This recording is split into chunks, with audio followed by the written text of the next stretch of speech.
Mengwei Hu here, who's going to tell us about, from Yale, who's going to tell us about certain Lagrangian subvarieties and minimal resolutions of Kleinian singularities.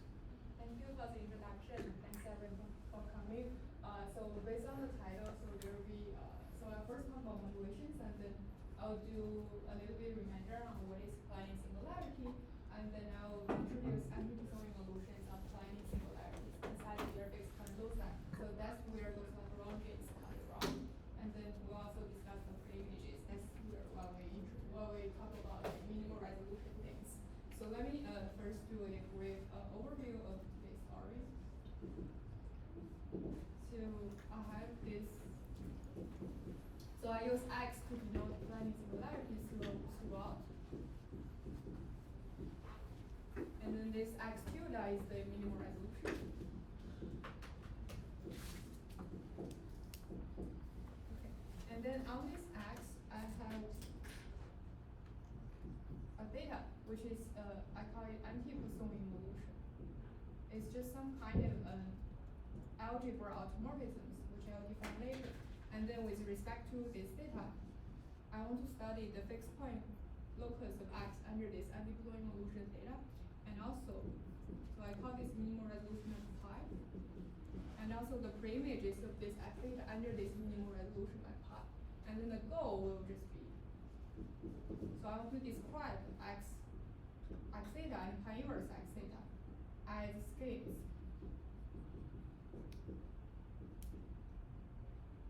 So by describing it as games, I mean, so I need to determine like what are the irreducible components and how different components intersect, and if the scheme is reduced or not. So that's basically the questions we want to understand about X theta and pi inverse X theta. Mm-hmm. So X and X tilde are schemes. Yeah, they're defined scheme derivatives.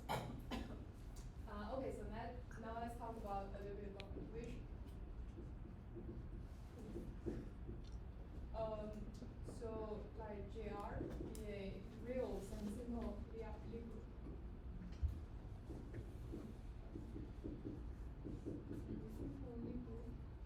And I take KR instead of GR as a maximal compact.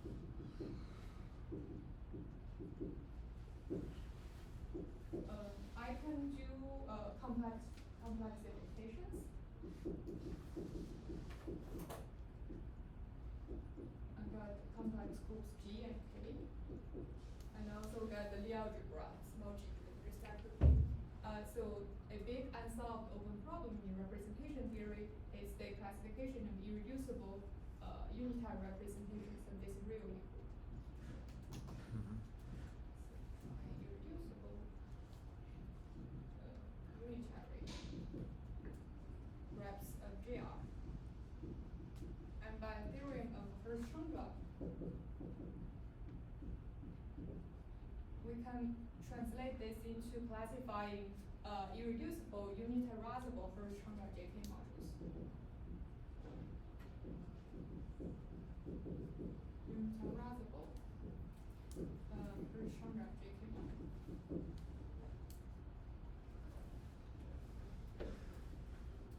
Though it's a bit subtle to determine like what kind of representations are unitarizable, and there's a special class of Harish-Chandra JK modules that are expected to be related to those unitarizable ones are those over quantizations of unipotent artists.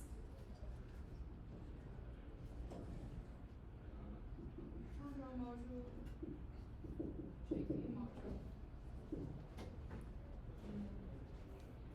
Yes, over quantizations of unipotent artists.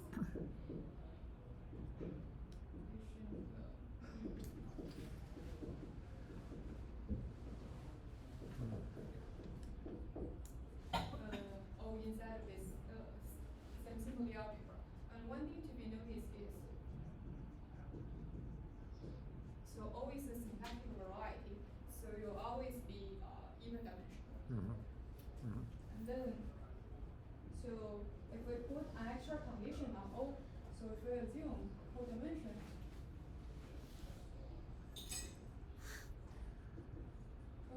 of O bar,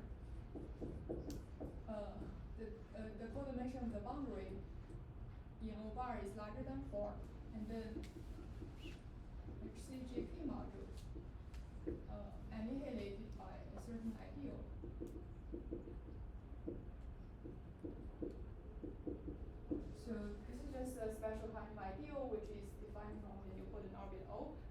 what I mean by modules like over those quantizations. It's just that those modules are indicated by this ideal. And then Gustav and Yu classified modules to show that there is a bijection of those modules with suitably twisted local systems on O intersection with quiver. And what is quiver? So first of all, this is a Lagrangian in O. So O is symplectic, and then this is Lagrangian. And if we have, so for this Lie algebra, we have a Lie algebra evolution sigma in G to G, and then we can decompose this Lie algebra into K parts and K parts. K is just G sigma, and then the K part is just the orthogonal complement to K. And then there's a bijection. But however, one thing to be noticed is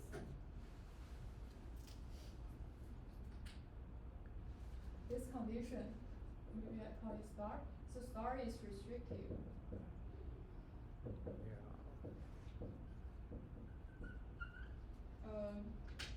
So for example, we can do in type AN, like type A. Unipotent orbits are in bijections with the partitions, right? Mhm. So Yeah, so it's not true for the regular orbits. partitions. So I call this partition P1, Pn. And then star just means, so Pi minus Pi plus 1 is either 0 or 1, which means the partition below has to differ at least by one boxes from above. And we can draw some examples. Like these are unipotent orbits in A.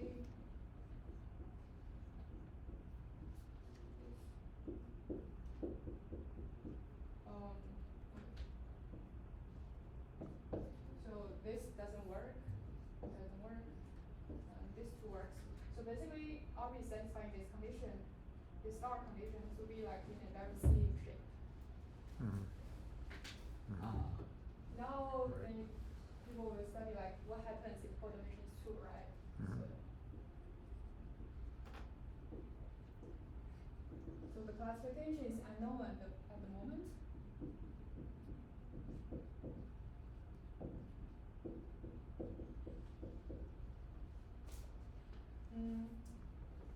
The thing is, so these local systems on this Lagrangian itself are not being able to recover or distinguish Harish-Chandra modules. So we also need to study like resolutions of the unipotent orbits to capture richer geometric information. So we'll consider some kind of resolutions.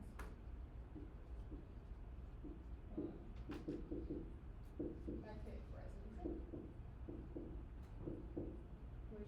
So I call it pi. So for a given unipotent orbit, I have T star G mod P to O bar. But note that this, not every unipotent orbit has symplectic resolution, so we only consider this special timing. So this will be maybe like Richardson orbit by some extra conditions.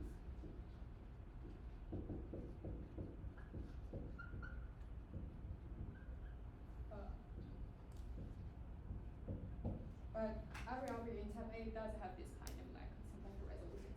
So we have this, and then we can consider D modules on G mod P and take global sections. Then we'll get Harish-Chandra JK module. Annihilated by this I lambda. So this lambda is actually some quantization parameters. So more precisely, we need to consider twisted D modules by this lambda. And also, because we're studying K equivariant modules, so we'll consider K equivariant D modules on this side. And if we do this, okay, and then we study associative varieties of Harish-Chandra modules. So associative variety. Mhm. So here, this O intersection with K bar, associative variety will be containing O bar, lower O bar intersection with K bar. And on the left hand side, we'll study D modules whose singular subplot is contained in this the resolution pi. So singular subordinates to be contained in the preimages of this O bar intersection rectangle. So like it is expected that the modules, if we take B modules whose singular support is here, and then we take global sections, we'll get the desired Harish-Chandra JK modules we want. And there's a final piece of step, and you may ask how it's related to any singularities. So think if we take a codimension 2 slice, so intersect with codimension 2 slice. So let's call as per intersect with O bar paper. So take a codimension 2 slice, then as prime intersection with O bar will be a Kleinian singularity.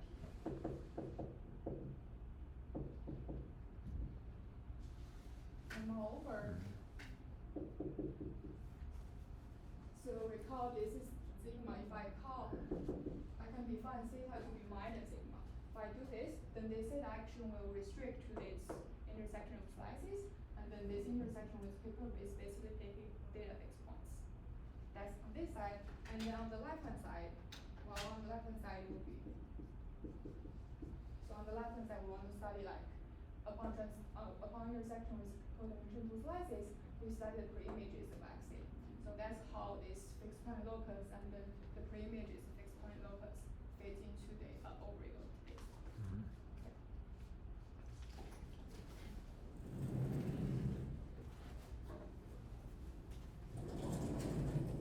Any questions so far?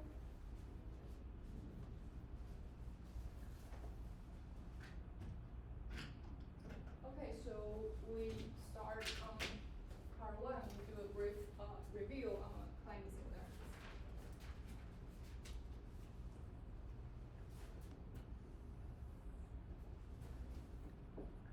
So Kleinian singularities are basically just the quotients of C2 by finite subgroup of SL2. So we take gamma inside of SL2C, so it's a finite subgroup.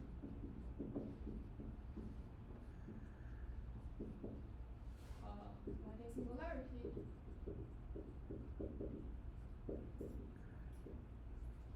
So X is C2 mod gamma, which is a spectrum of CUV, gamma invariant functions. So we can do a quick example. So we can take gamma to be the plus or minus identity matrix, and then the invariant functions will be given by the even degree polynomials. So CUV gamma will be, so if we further denote X is U squared, Y is V squared, and Z is UV.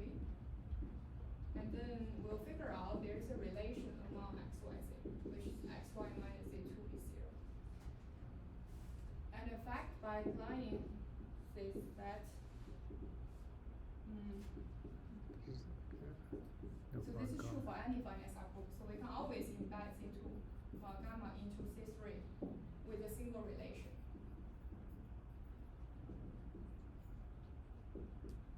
Moreover, if you take a look, this is a code and it has a unique singular point at 0, and it's true for other finite subgroup as well. So this an isolated singularity at 0.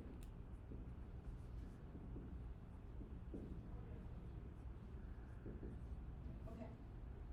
And then minimal resolution. So minimal resolution. So still denoted by pi from X tilde to X. So it needs to be like projective and birational.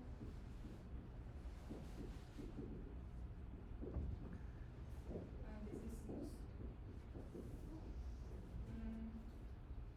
Because X has a unique singular point 0, so this resolution is just isomorphic away from the fibers of zeros, and the only difference is pi inverse 0. So we have the exceptional locus.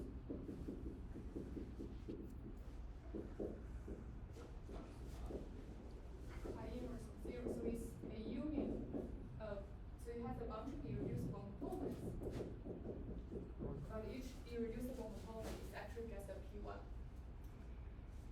And then now we consider the view graph of pi inverse of 0. This is just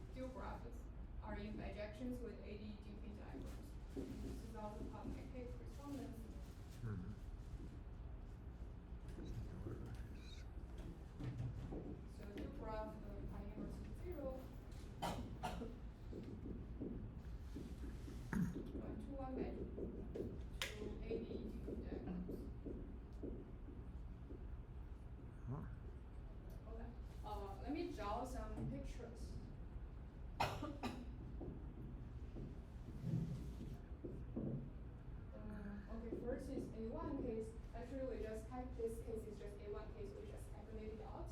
Mm-hmm. And this is the cone. And its resolution is given by the cylinder, quotient bundle P1.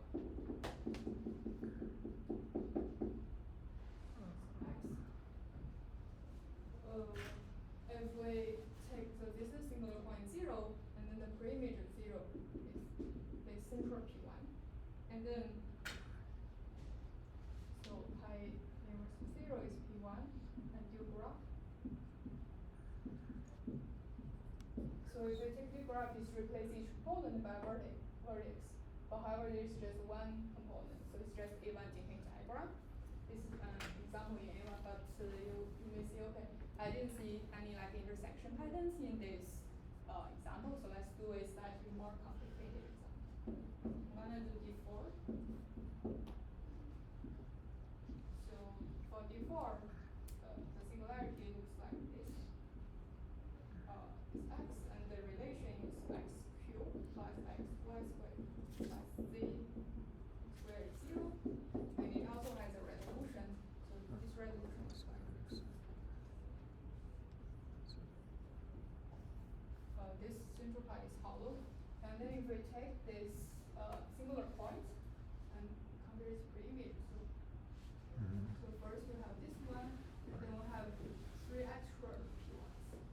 And if we do few graphs, replace each of the P1 by a vertex and connect them if they intersect. Okay, we got D4 Dynkin diagram. Okay. Yeah, so this is basically like a quick review on Kleinian singularities. And now we can move to the second part. I'm going to talk about anti-Poisson evolutions. So the thing is, so CUV is a graded Poisson algebra.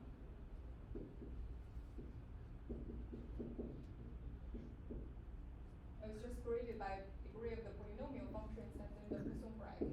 It's given by f1, f2. Brackets of f1, f2 is partial f1 over u, partial f2 over v, subtract partial f1 over v, partial f2 over u. The thing is, we take gamma to be a finite subgroup of SL2. But however, SL2 is the same as SP2, so we will preserve this Poisson bracket, because this Poisson bracket is induced from the natural symplectic structures on C2. Okay, so gamma will, so this will just tell us the gamma invariant functions will be a graded Poisson subalgebra. And this is actually just functions on CX. Graded Poisson subalgebra.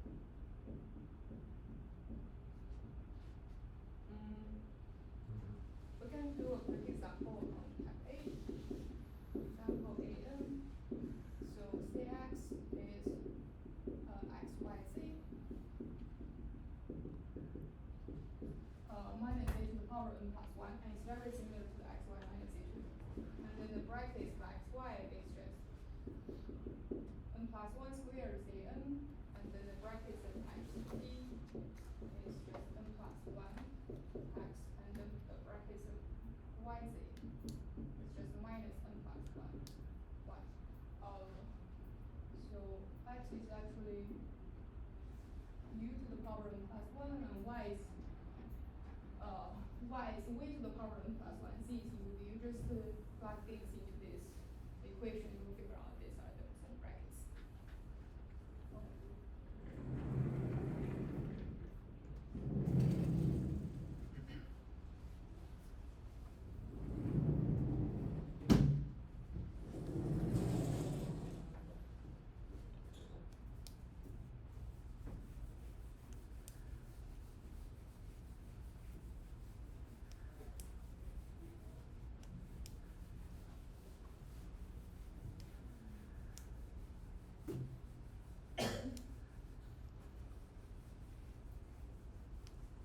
Sorry, I have a Yeah. silly question. So the first example, that's just a resolution for the nilpotent cone for A1? Yeah, for SL2. Okay, and then this AN over here, is there a way to think about that like the nilpotent cone, or is it that not? Oh. The AN example over here. Uh, I know it's not the nilpotent cone, but,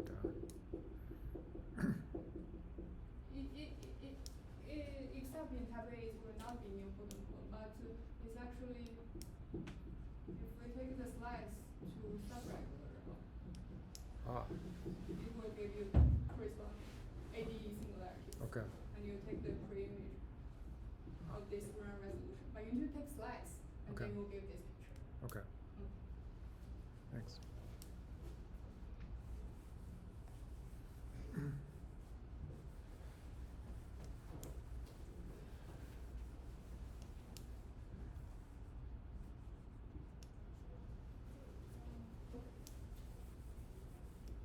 So we continue.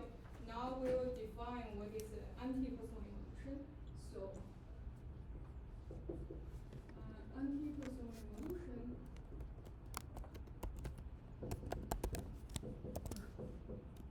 of x is set to 1 comma. So it's a graded algebra evolution.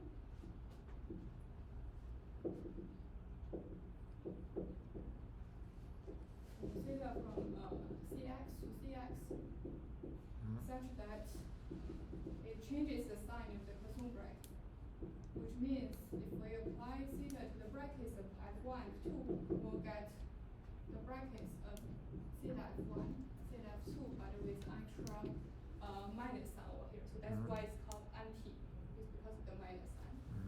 Okay. And then we can also define fixed prime locus. So locus. So its x theta will be the spectrum of Cx mod of the ideal I, where I is just say f minus f. So that f runs through all the functions in Cx. And you can see that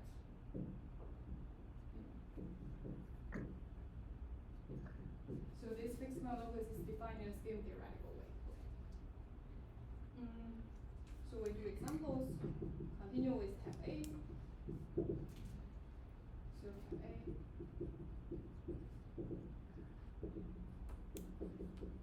So the type A is xy minus z to the power n plus 1 is over there.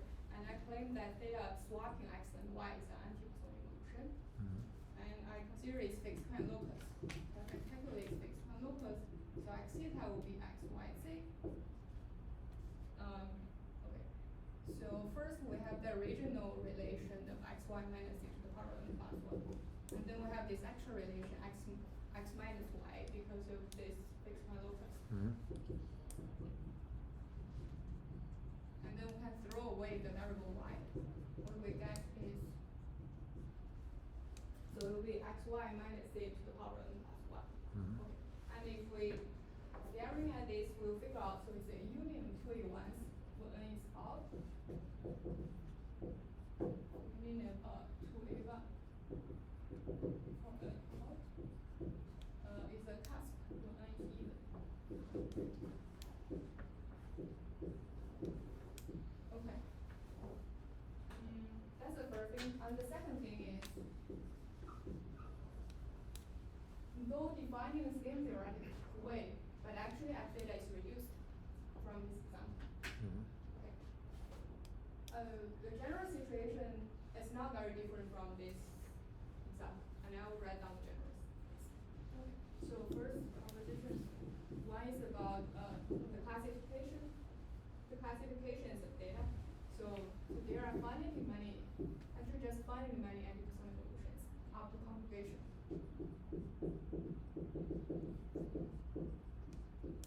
Many anti-Poisson evolutions on C2 mod gamma.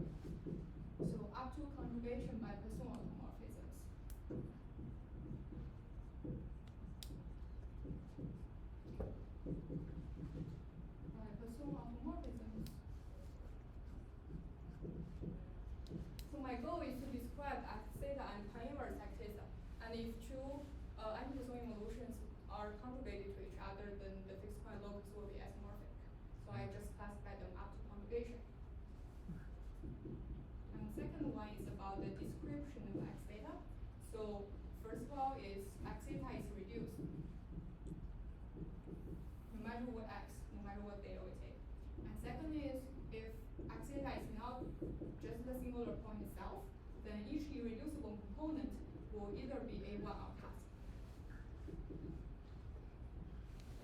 Irreducible component is either A1 or cusp.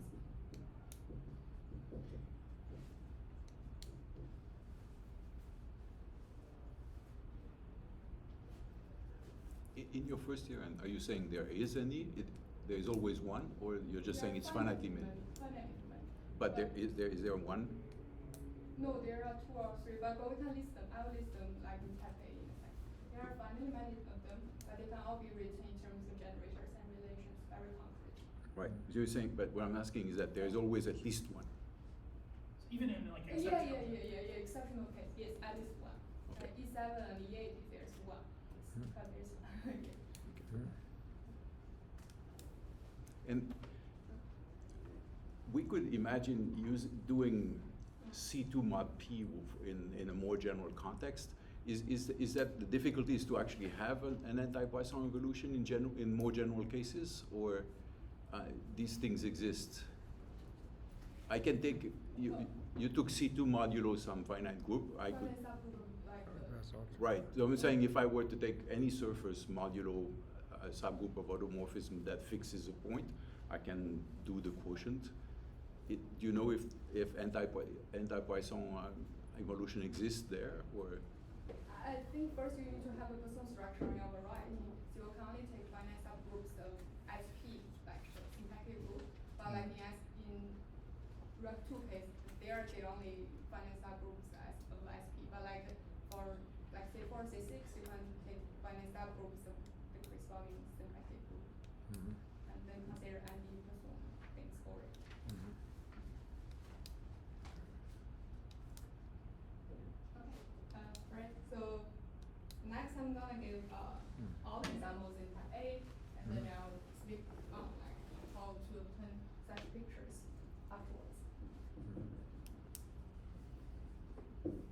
So anti-Poisson evolution for type A.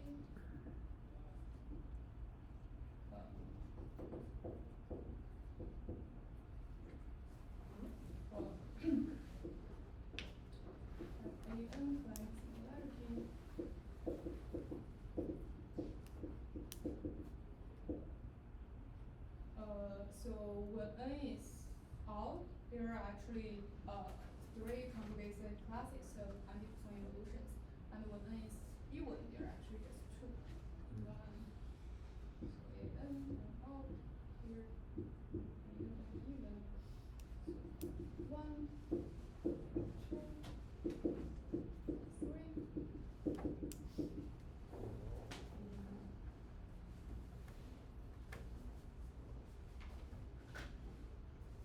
So recall x, y is a to the power of n plus 1.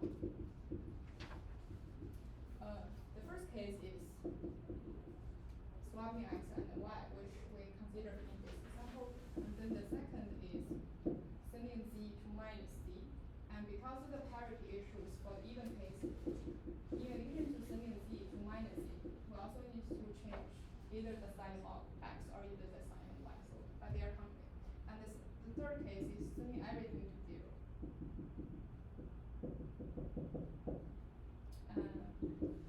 There is no such case when it's even. Okay. And now we calculate what is x is.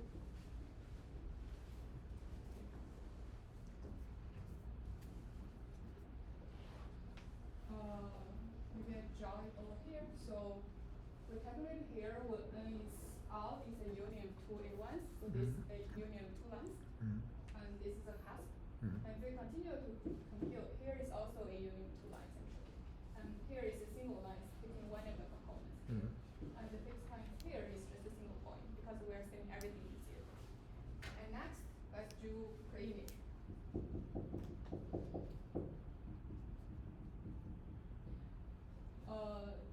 So maybe we can start from pre-images.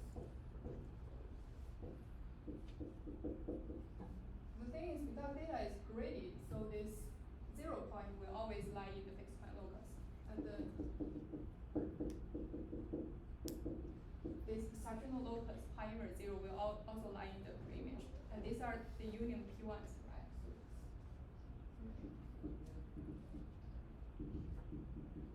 Okay, and now let me first draw this union P1s in such a way. So the curly lines is a P1, and because it's in due to the due graph to have ADE diagram. So it will look like in this shape. So it's here. And now we need to consider, so in addition to these curly lines, how do those straight lines look like in the preimage?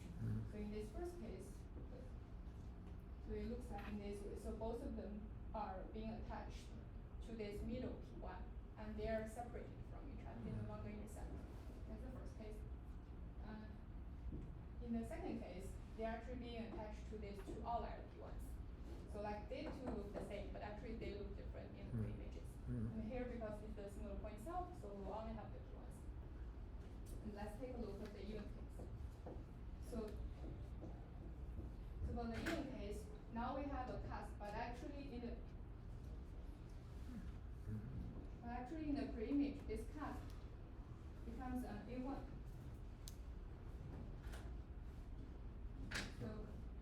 So this cusp becomes an A1. We're kind of taking the normalization where like straightening this cusp. And also it intersects with this middle point, and we have this kind of interesting triple intersection over here. And this is actually the only place where triple intersections happens in all the types of ADE. And in this second case, because like this can be think of like one of the components here. So the graph will look similar, so we're actually taking just one of the components on this part. Okay, and then these are all the cases in type A.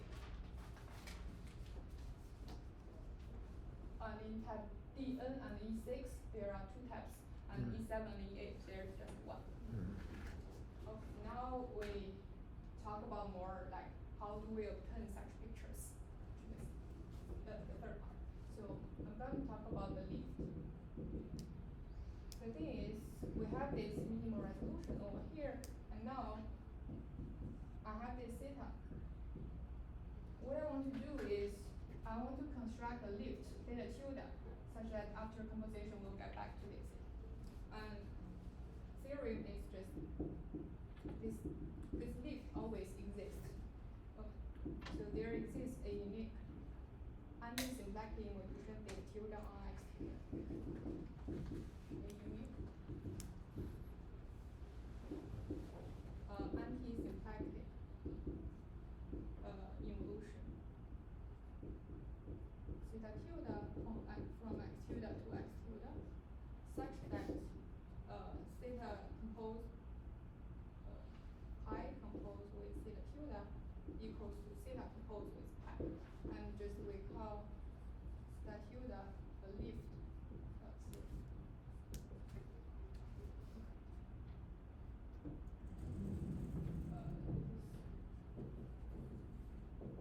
This works for any ADE cases.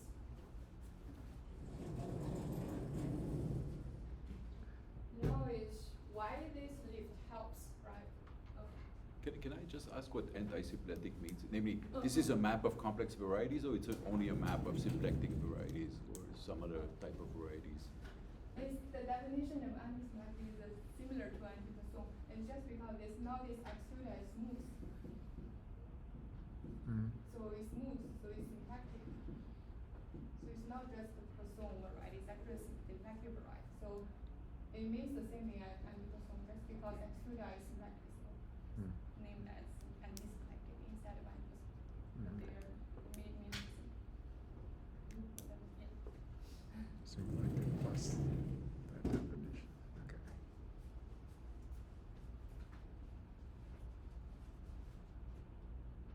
Okay. And then I'll talk about the description of high-inverse data using that theory. So description of high-inverse.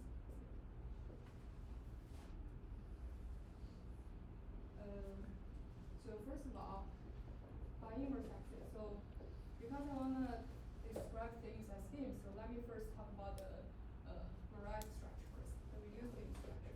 So we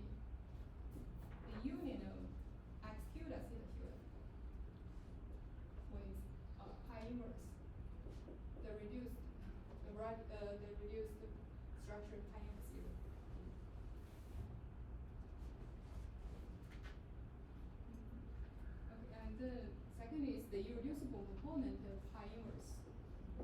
X theta is either P1 or A1.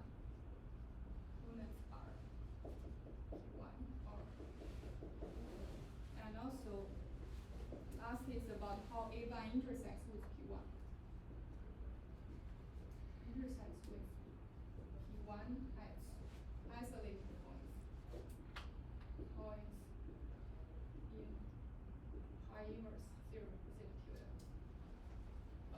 Let me speak of this in more detail. First of all, it's because of this lift. Now I can decompose this more complicated variety pi inverse x theta as two singular ones. What is this? So x theta is smooth.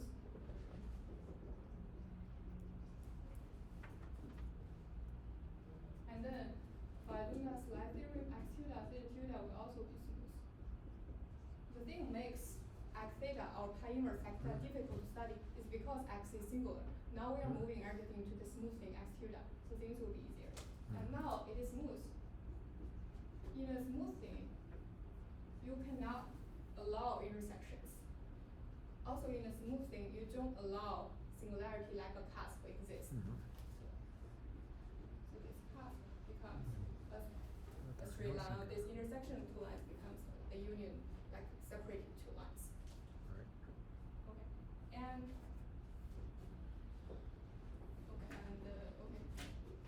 then this P1 is just the components of pi inverse 0. And this A1 is just normalization. Because the components of x theta are just cusp or A1. And if we take normalization, we'll always get A1.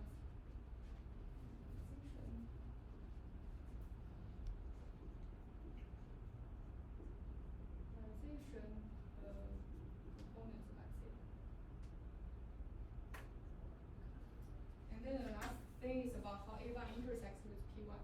I'm gonna talk about this in an example so that to illustrate things better. So we still consider the theta which is a swapping x and y case. And what I'm saying is that now I have the lift. Now what my lift is doing is it will swap this to P1. I'm also swapping this to P1. Now I consider what is the theta theta fixed points on this exceptional fibers pi inverse of 0. So first of all, it cannot show up on this four P1s because they are being swapped, so it can only show up on here. And then there's a quick exercise from my algebra geometry that a sigma 2z action on P1 either has two fixed points or it acts trivially. And now because the central P1, these 2 points are being swapped because it intersects with this P1. So these are being swapped, so the action is not trivial. Then you have exactly 2 fixed points. And let's mark the 2 fixed points here. And what I'm seeing in the third part is for each of these fixed points, I just attach a straight line, an A1 onto this fixed points. So that was mean for here. For the even case, the similar stories can be obtained. Okay, and that's the variety structure so far.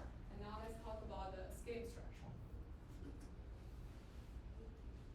So Marty, please. Okay, so for x theta, I write the irreducible components by L1 up to Lm. L1 then Lm, so this is A1 on cusp. For pi inverse x theta, the irreducible components will be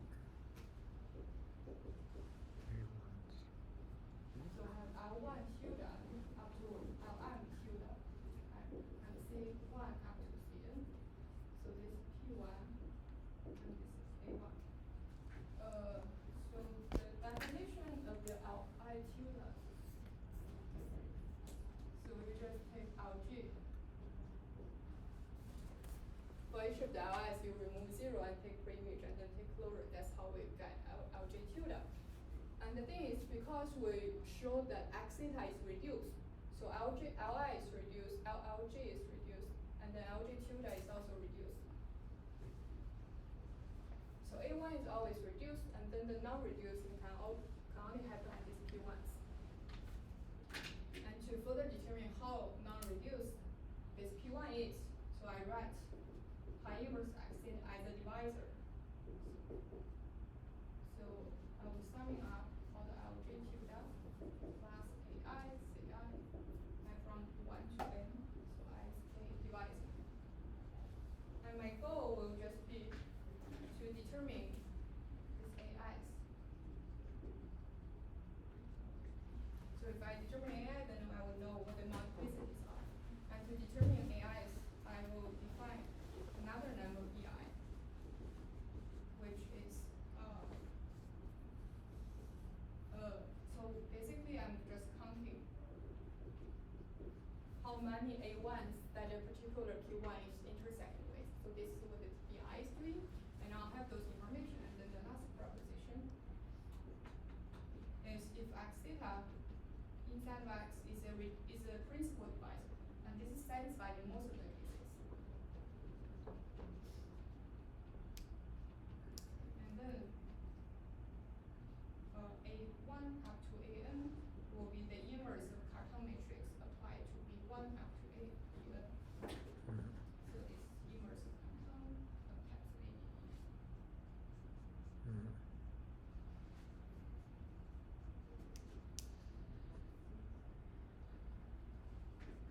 So we can go back to this example. So in this example, we can just count. So B1. So we can count B1 up to B5 will be 0, 0, 2, 0, 0 because we're counting how many straight lines these coordinates intersect with, right? We do this, and then we use this formula.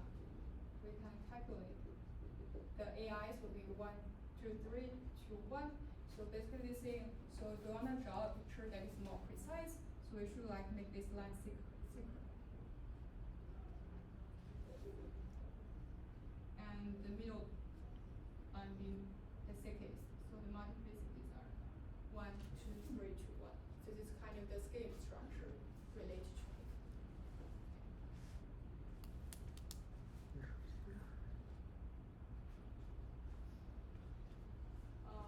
Any questions so far?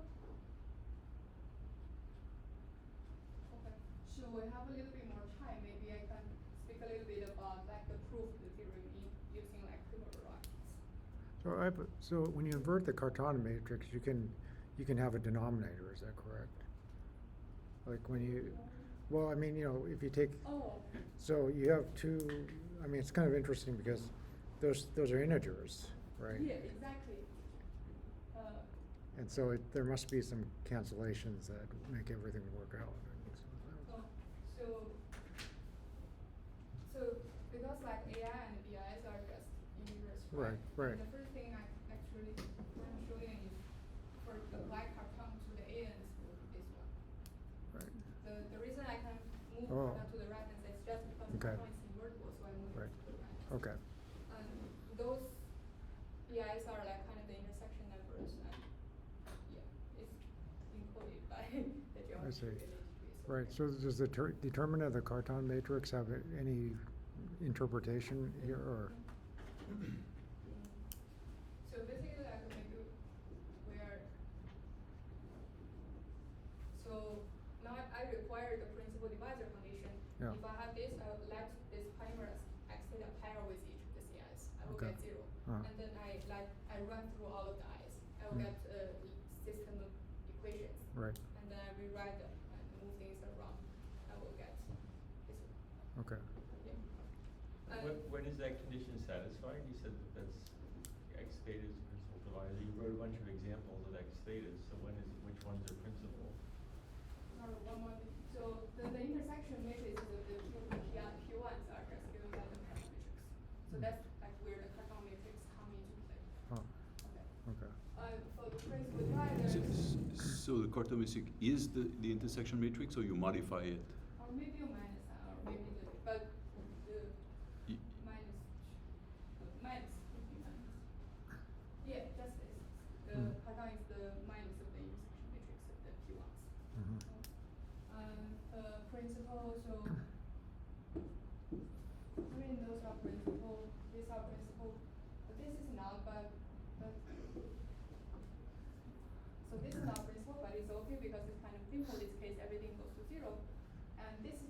reducible, but this is this can be remedied, and I have some steps to this, but this is okay. Though it cannot be applied to that proposition directly, but it still works.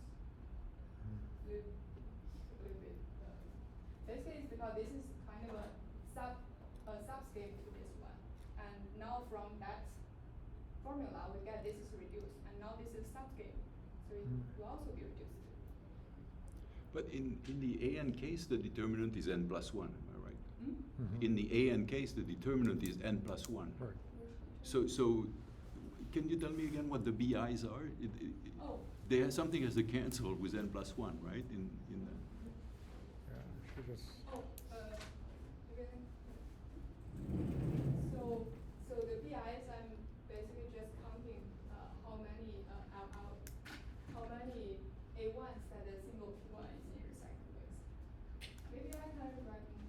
I can expand this equation to make this more clear. So now I have this. I just hire.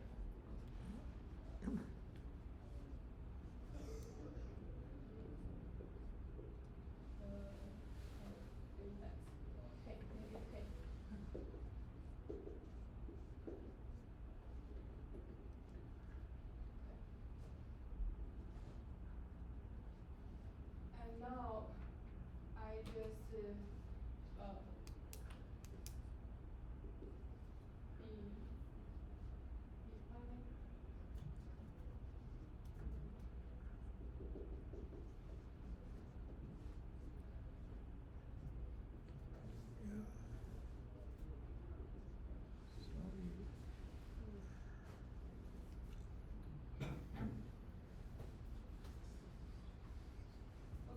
So for each of the big cases, it's actually just counting, like when this A1 intersects with big K, then it will come into, because it's intersection at most one point, so when they intersect, it will contribute to 1.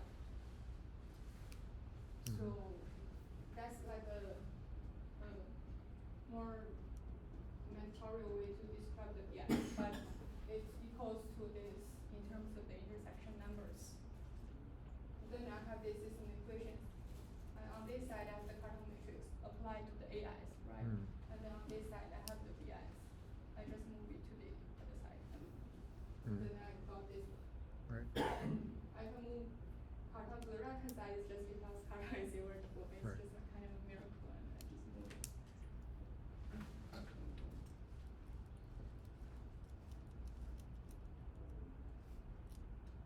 Or maybe we should end it already 53.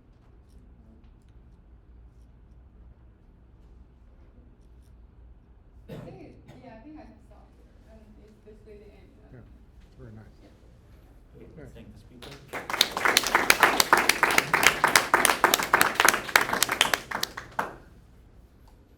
Questions? Oh, do you want to say a quick word Okay. about what you were going to say? Okay, let me say the thing about quivers. The thing is, idea of the proof theory. Okay, it's realization of Kleinian singularities as Nakajima quiver varieties.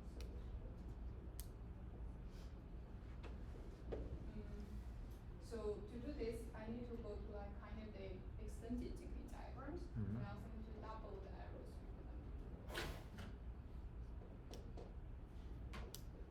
So I gave this arrow names. So the blue ones are, I already used the A and B, so let me call them C and D. So this is E0, E1, En minus 1, En, and the black ones are C0, C1, En minus 1, En. So the thing is, there's a very concrete way to view Kleinian singularities as Nakajima quiver varieties. The thing is, if we denote this function, this big black loops from 0 following all the black arrows by x, so it's A0, A1 up to En, and my y is just En minus 1, B0, so I follow all the blue arrows. And my z is A0, B0. I have a moment map, which is AI, BI minus, BI minus 1, AI minus 1. What I'm saying is, if we consider the function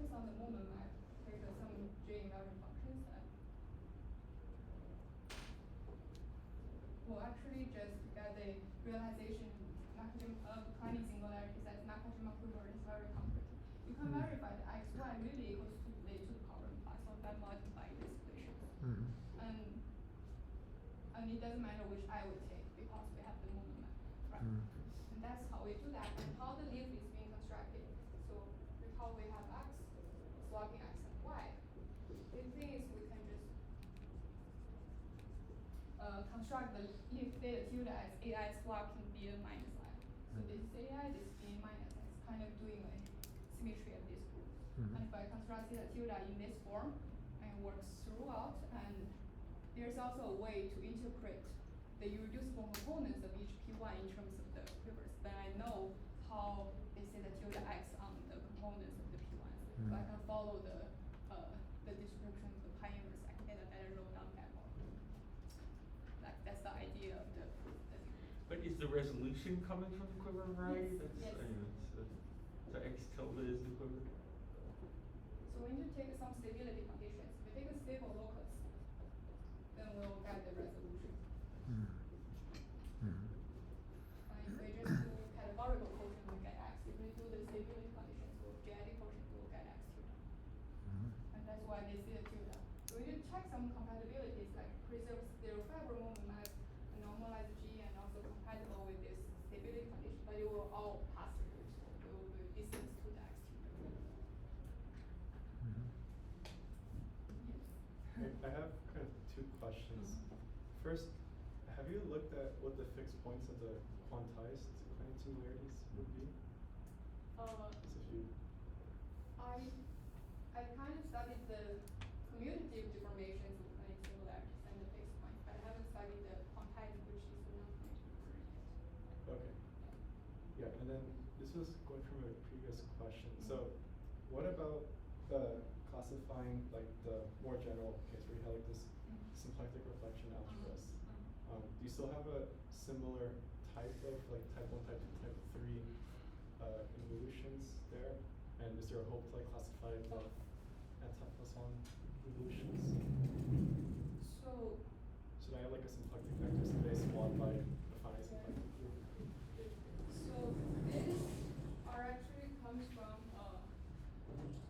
one way is to construct those anti-Poisson involutions. So we can take the normalizers of the finite subgroup in gamma with determinant -1. So this kind of take like studying like how many conjugated classes are there in the normalizers. So I think this can run through to other higher ranks, but you need to study like how many. But I think all the automorphisms are classified by Edwin Ginsburg, like the original paper. Like at least they have some conjecture. So they studied all the automorphisms, but do they put Poisson and Poisson? No. Not. I think all the automorphisms will be given by the normalizers, the conjugated class of normalizers, and then the anti-Poisson here in this vector cycle case will meaning the determinant has to be -1, and Poisson automorphism means determinant is 1. And probably for other cases we will do similar things, but I haven't studied them yet.